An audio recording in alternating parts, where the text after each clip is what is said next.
Elizabethan's physicians' clothing was very simple and primitive.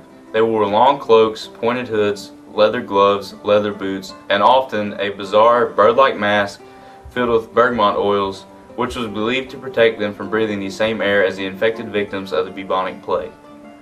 The beliefs of physicians were also very simple. They believed that astrology and magic played an important role in medicine. They also believed that the most important key to a successful recovery was hopeful thinking.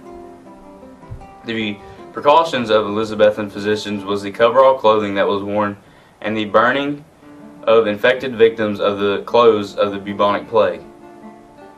Midwives also played a very important part in Elizabethan physicians' lives. They often helped with childbirth and also acted as assistants in some cases.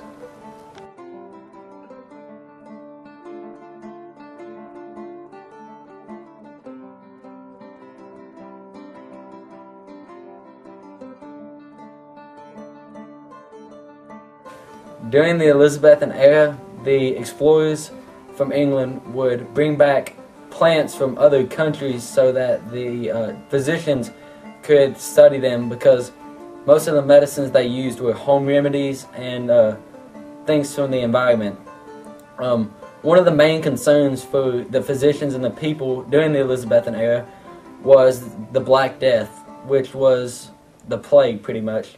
And well, to treat the Black Death, the physicians would lance people's necks and armpits and other areas with warm butter, garlic, and onions. Another pretty big discovery during the Elizabethan era was that of the microscope. It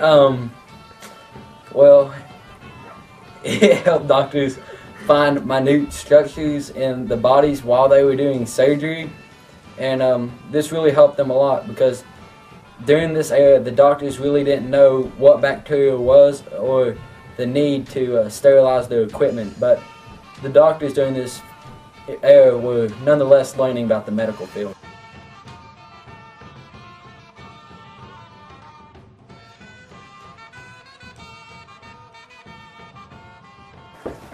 Education during the Elizabethan England life was few and scarce for many kids. And it started at homeschooling, it went to grammar school, and eventually to university school. In homeschooling, they were taught by their parents, and they were taught the basic rules for life and proper ways to treat their elders. When students learned these in basic alphabet and speech, they moved on to grammar school.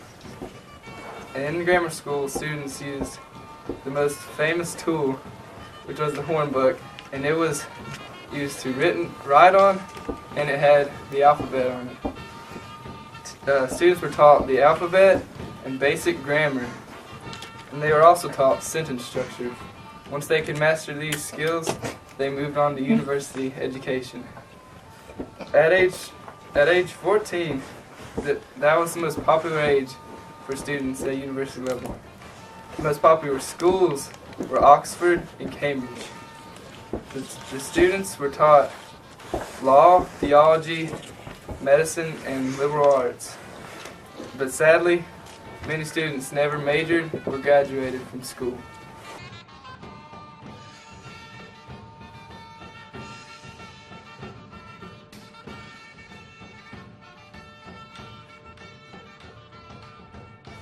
During the 1500s and 1600s, there were many illnesses spread throughout England. Three main illnesses were the bubonic plague, smallpox, and scurvy.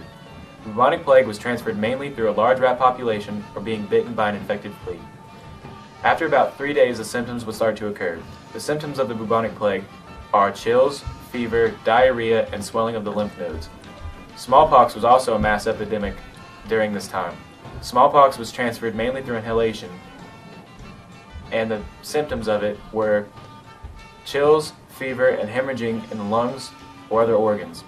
After about 16 days, a red itchy rash would form first on the face and then would spread through the whole body within 24 hours. This is when the victim is most contagious. Also, scurvy was a mass epidemic during this time.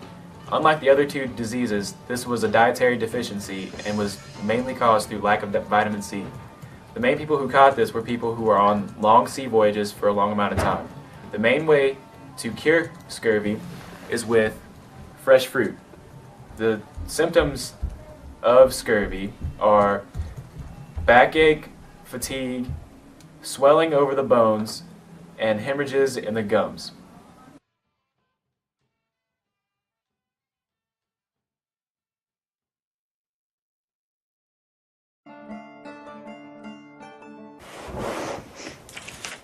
That's it.